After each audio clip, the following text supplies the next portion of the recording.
Students, कैसे हैं आप सब। आई होप आप सब बहुत अच्छे होंगे। तो सबसे पहले स्वागत है आपका हमारे इस YouTube चैनल BSP फार्मेसी 2 पर। तो जैसे कि आप सबको पता है, हमारे प्लेटफॉर्म पर बी फार्मा, डी फार्मा सभी कोर्सेज की स्टडी आपकी करवाई जाती है। तो आज हम HAP के एक और इंपॉर्टेंट टॉपिक के साथ आपके सामने हैं। आज हम पढ़ने वाले हैं ब्लड सर्कुलेशन के बारे में। तो मैं सबसे पहले बता दूं, जितने भी स्टूडेंट्स अभी बी फार्मा वाले हैं या डी फार्मा वाले हैं, इस टॉपिक को देख रहे हैं, तो आपके लिए ये टॉपिक बहुत ही ज्यादा इंपॉर्टेंट है। तो पूरे ध्यान से इस टॉपिक को पढ़िएगा। तो चलो स्टार्ट करते हैं। तो ब्लड सर्कुलेशन हमारी बॉडी में क्यों जरूरी है। तो जैसे कि आप ये मेरी अभी बॉडी देख रहे हैं, इसको हाथ ऊपर करने के लिए, नीचे करने के लिए, इधर करने के लिए, इधर करने के लिए, ऐसे करने के लिए, ऐसे करने के लिए एनर्जी की जरूरत पड़ती है। तो हम कोई भी एक्टिविटी अगर करते हैं, उसके लिए हमें एनर्जी की जरूरत है। हमारी बॉडी लाखों करोड़ों सेल से मिलकर के बनी हुई है। तो सिंपली हम बिल्कुल छोटे तरीके से बनाए तो ये हमारी एक बॉडी है और हर एक पार्ट बॉडी का सेल से मिलकर के बना हुआ है। ये क्या है? ये जी सेल्स है। अब इस सेल्स को चलाने के लिए, इन सेल को चलाने के लिए हमें ऑक्सीजन की और न्यूट्रिशन की जरूरत पड़ती है। तो इन सेल्स को चलाने के लिए हमको ऑक्सीजन की प्लस न्यूट्रिशन की जरूरत पड़ेगी। अब इन दोनों चीजों की जरूरत पड़ेगी। तो अब हम क्या करेंगे? हमें ये दोनों चीजें चाहिए। हमें कैसे मिलेगी? जब हम खाना खाएंगे, अच्छा फ्रूट्स जूस पिएंगे, फ्रूट्स खाएंगे, इन सब से हमें न्यूट्रिशन मिलेगा। और जब हम शुद्ध वातावरण में ऑक्सीजन लेंगे तो हमें एयर के थ्रू ऑक्सीजन मिलेगा। तो ऑक्सीजन भी हमें मिली और हमें न्यूट्रिशन अच्छा खाने से मिली। तो दोनों चीजें मिल गई। लेकिन इस सेल में भाई, सेल तो हर एक बॉडी पार्ट पे, हाथ पे, इस वाले पे भी, इस पे भी, सिर पे भी, पूरी बॉडी में भी, हर जगह सेल्स पाई जाती है। उन सेल तक पहुंचेगा कैसे ये न्यूट्रिशन? तो भैया उसके लिए एक सिस्टम बनाया हुआ है जिसके थ्रू ये दोनों चीजें हमें इस सेल तक पहुंचानी है। तो वो सिस्टम है ब्लड सर्कुलेशन सिस्टम। तो जो ब्लड सर्कुलेशन सिस्टम है वो एक तरीके से, मान लो ये पाइप है, तो इस पाइप के थ्रू, ये मान लो यहां पे सेल है और इस पाइप के अंदर बहुत सारा ब्लड पाया जाता है। ये क्या है? बहुत सारा ब्लड। और इस ब्लड के अंदर ही, इस ब्लड के साथ ही हमें इसके अंदर ऑक्सीजन प्लस न्यूट्रिशन मिलता है। तो ब्लड के थ्रू होता हुआ सेल तक पहुंचता है हमारे ये दोनों चीजें। तो उस सर्कुलेशन को, ये ब्लड सर्कुलेशन पूरी बॉडी में इन पाइप के थ्रू घूमता है। तो इसको हम क्या बोलते हैं, इस पाइप को? This is called blood vessels. Okay, तो ब्लड वेसल्स के थ्रू पूरी बॉडी में ब्लड सर्कुलेट होता है और साइट ऑफ एक्शन तक पहुंचता है। अब हमारी सेल है, पूरा रफ कर दूं एक बार मैं इसको, पूरा रफ कर देते हैं। ये हमारी सेल है। अब बेचारी सेल को खाना पीना, दाना पानी सब कुछ चाहिए। तो इसको काम करने के लिए ऑक्सीजन की और एनर्जी की रिक्वायरमेंट है। Energy means nutrition. तो ऑक्सीजन और एनर्जी की रिक्वायरमेंट है। तो कौन देगा? कौन देगा? बोलो बोलो। तो ब्लड सर्कुलेशन इस सेल के चारों तरफ रहती है। तो ये हमने बना दी यहां पे ब्लड वेसल, और यहां पे बना दिया हमने एक और पाइप।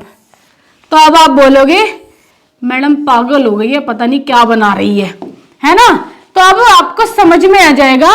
ये हमने ग्रीन कलर वाली बनाई है वेन्स, और हमने रेड कलर वाली बनाई है आर्टरी। ओके जी। और ये तो आपको मालूम ही है, ये क्या है? ये हमारी प्यारी प्यारी सेल है। अब सेल को काम करने के लिए भैया ऑक्सीजन एनर्जी की जरूरत है। ये हमें कहां से मिलेगा? इस आर्टरी के अंदर ऑक्सीजनेटेड ब्लड पाया जाता है।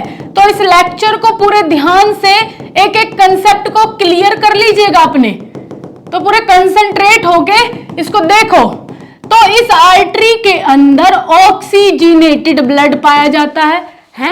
कौन सा ब्लड? ऑक्सीजनेटेड। लिख दूं, oxygenated blood. Oxygenated blood means जिसमें ऑक्सीजन की मात्रा ज्यादा हो। तो इस ब्लड के अंदर ऑक्सीजन की मात्रा ज्यादा होती है, इसको हम प्योर ब्लड भी कहते हैं। क्या कहते हैं? This is called pure blood. ठीक है। और इस वेन्स के अंदर जी डीऑक्सीजनेटेड ब्लड पाया जाता है। कौन सा ब्लड पाया जाएगा? डीऑक्सीजनेटेड। लिख दूं यहां पे? अजी जल्दी जल्दी लिखो। Deoxygenated blood. डीऑक्सीजनेटेड ब्लड को हम इम्प्योर ब्लड भी बोलते हैं। कौन सा? Impure blood. हिंदी में बात करूं तो वेन्स के अंदर अशुद्ध ब्लड पाया जाता है, आर्टरी के अंदर शुद्ध ब्लड पाया जाता है। वेन्स के अंदर कार्बन डाइऑक्साइड की मात्रा ज्यादा होने के कारण इसको हम इम्प्योर ब्लड कहते हैं। आर्टरी के अंदर ऑक्सीजन ज्यादा होने के कारण इसको हम प्योर ब्लड कहते हैं। अब हमारी सेल बिचारी, इसको काम करना है तो ऑक्सीजन की जरूरत पड़ेगी। ऑक्सीजन कहां से मिलेगा? बोलो बोलो बोलो। हाँ, समझ गए प्यारी, समझ गई। तो समझ गई हो तो यहां हमें आर्टरी के थ्रू ऑक्सीजन मिल रहा है। तो ये ऑक्सीजन हमें सेल से, आर्टरी से सेल तक मिला।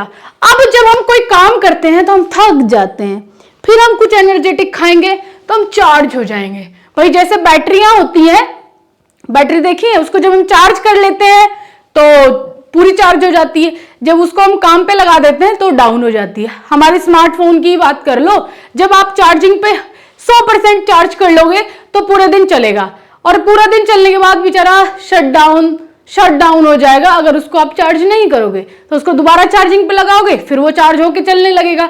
उसी तरीके से हमारी बॉडी है, जब जितना आपने न्यूट्रिशन लिया है उतना आपने हैवी काम कर लिया, आपने कोई वर्कआउट कर लिया, एक्सरसाइज कर ली, जिम मार लिए, डोले शोले बनाए, तो उसमें आपकी एनर्जी लॉस हो गई, तो आपकी सेल बेचारी निढाल हो जाएगी, भैया और दो खाने को, जब भी मैं काम कर पाऊंगी। तो यहां बेचारी सेल क्या बोलती है कि जब ये काम कर रही होगी तो यहां पे ऑक्सीजन की कमी होगी, तो ये काम करते वक्त साथ में CO2 को रिलीज करेगी।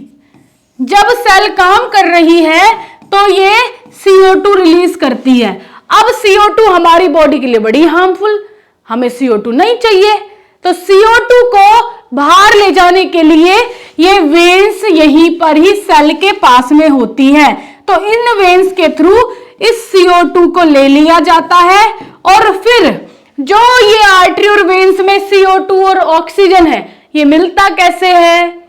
आपकी बॉडी में एक सिस्टम है, रेस्पिरेटरी सिस्टम। जब आप सांस लेते हो, सांस छोड़ते हो, तो एक सिस्टम है रेस्पिरेटरी सिस्टम, जिसके थ्रू आप बाहर की एयर से ऑक्सीजन को ग्रहण करते हो और अपनी बॉडी के अंदर जो कार्बन डाइऑक्साइड बन रहा है उसको बाहर छोड़ते हो। तो कार्बन डाइऑक्साइड कैसे बन रहा है? ये CO2 सेल के काम करने की वजह से बन रहा है। अब वेन्स इसको लेकर के जाएगी और लंग्स को कहेगी भैया ये पकड़ो अपना CO2, इसको तो बॉडी से बाहर कर दो और मुझे चाहिए ऑक्सीजन। तो लंग्स में आर्टरी भी पाई जाएगी, आर्टरी को ऑक्सीजन दे दिया जाएगा, और वेन्स क्या करेंगी? इसको CO2 पकड़ा देगी, एक हाथ से ले एक हाथ से दे, ये लेने देने वाला काम चल रहा है। वेन्स ने लंग्स को CO2 दे दिया, लंग्स ने आर्टरी को O2 दे दिया, तो ये सर्कुलेशन चला। तो अब आप इस लेक्चर में क्या सीखे? बहुत ही जरूरी बात सीख गए ब्लड सर्कुलेशन को पढ़ने के लिए।